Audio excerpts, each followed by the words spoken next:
Good stewards know roses can give us pleasure, but thorns can give us happiness, and happiness always trumps pleasure. Now, you may have been saying when I tease this at the beginning of Mass, "Now that's a crock, Father." And you may be saying it again. But that's a broad interpretation of what Jesus says in our gospel passage today. And what Jesus says in our gospel passage today is, if we want to gain our lives, we must lose them. Sounds like a crock to me. But it isn't. It's the secret to getting to heaven. It's the secret to life. It's why Jesus Christ didn't stay in heaven and sneeze to forgive us our sins. He could have done that, but came down here, became one of us, and died a horrifically painful death on the cross. I know I repeat that theme over and over and over and over and over and over again, and I do because Jesus repeats it over and over and over again. That's the key to getting to heaven. That's the key, the secret to life.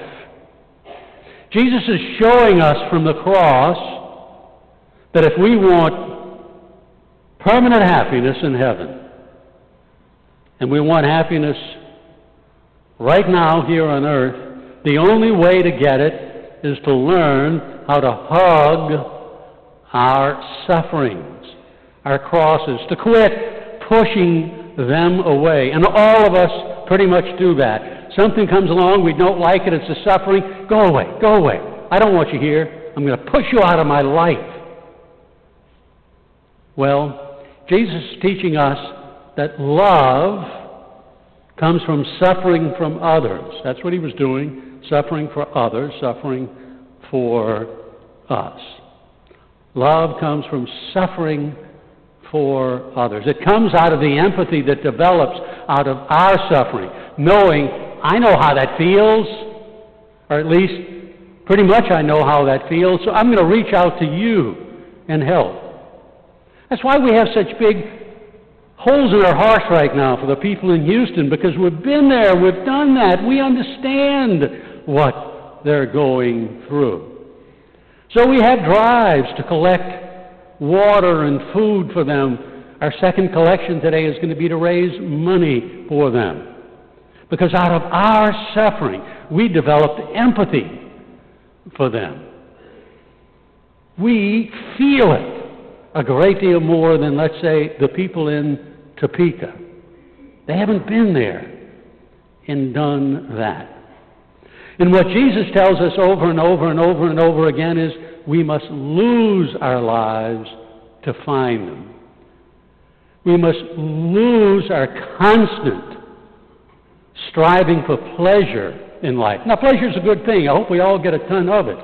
But it never lasts. It always goes away, and it always comes from things. And things always go away. It's the sufferings in our lives that teach us.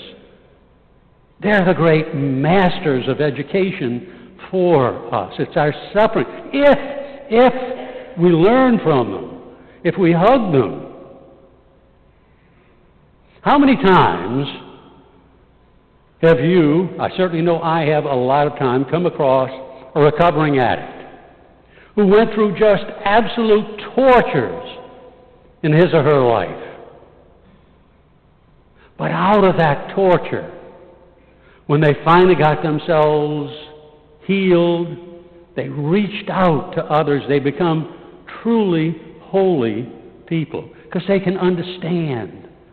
They want to help because they want to make certain that others, as best as they can help it, don't go through everything that they went through. And that is love, and love is what will get us to heaven. Rule number one, learn to recognize that our sufferings can be the greatest gifts in our lives. Years ago now, Gene Stallings was football coach at Alabama. Like many of the coaches at Alabama, he was very successful. And Gene wanted a son. Didn't have any children, wanted a son, so his son could become a football player, and he hoped a star football player. Well, his wife got pregnant. She had a girl. She got pregnant again.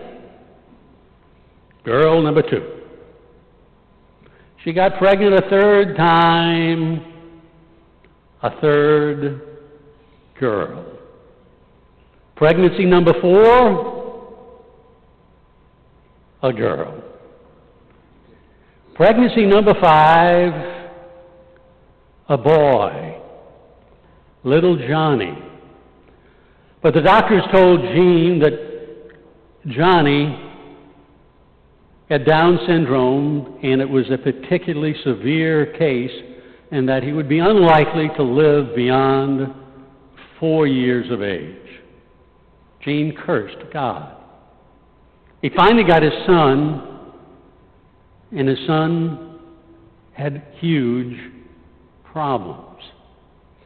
Well, Johnny didn't live to be 4. Johnny lived into his 40s. And when he died, Gene Stallings eulogized his son and said he was the greatest gift of his life. Because from his son, he learned how to love unconditionally. From his son, he learned pure love. Love meant to give the way Jesus gives us his love. He can't get anything in return. He's perfect. What he thought was a curse in his life was the greatest gift of his life. That's lesson number 1. Lesson number 2 is to take our struggles and then turn them into something beautiful by giving something beautiful to others. Here's a modern parable. It was Thanksgiving week, and Sandra was in the throes of the deepest depression of her life. Thanksgiving Day was scheduled to be the due date for her first child. But her first child died in her womb 5 months previous in an automobile accident. And every day after that, Sandra cursed God. And she kept sinking deeper and deeper and deeper into depression. Finally, one day, her best friend, Tabitha, came to her and said, Sandra, come have a cup of coffee with me. They went to Starbucks and they sat down, and Tabitha said, Sandra, you know what your problem is? And she ranted and raved about God being so unfair and taking her. And she said, no, that's not your problem right now. Your problem right now is you're selfish. And Sandra said, no, that's a crock. You know I'm not selfish. And she said, yes, you are. You're thinking only about yourself. Now, you've had horrible problems. I'm sure glad I haven't had them. But you can take those problems and you can do something beautiful with them. You can help all kinds of other people who have very similar problems. Get out of your depression. Learn to help others. Use what you have learned. Sandra said again, that's a crock. Tabitha said, well, at least do me a favor. Let's go see Father Paul. And they did. And Father Paul, after listening, said, Sandra, you know what your problem is? Sandra looked at him askance and said, no. What do you think it is?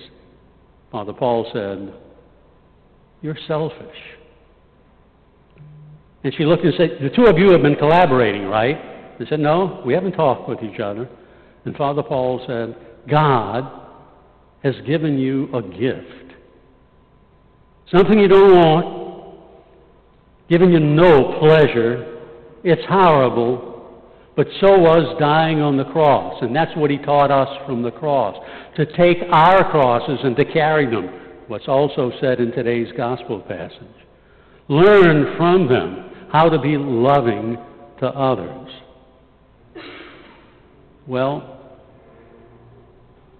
Sandra had an epiphany, and she founded a ministry. And the ministry was to both women and men who had lost a child inside the womb. That was about 5 years ago, and Sandra is now an extraordinarily happy woman and the mother of 2 little girls. Sandra learned lesson number 2. Take the crap in our lives. You've heard me say it so frequently, and I say it because Jesus says it so frequently, and because it is the secret to life. It is the secret to getting to heaven. Take the crap in our lives. Make fertilizer out of it and grow something beautiful in our lives. We all have them. We've got problems, we've got struggles, and the natural tendency is to do everything we can to push them away. My sisters and brothers, Jesus says that's a huge mistake. Don't push away our struggles. Hug them, learn from them, and take what we learn from them and help others with similar problems. And then we'll be doing what Jesus tells us to do, serve and not be served. And trust me, that'll give us happiness now and heaven later. My sisters and brothers, we are all called to be good stewards. And good stewards know roses may give us pleasure, but thorns can give us happiness. And happiness trumps pleasure every time. Thorns trump roses every time.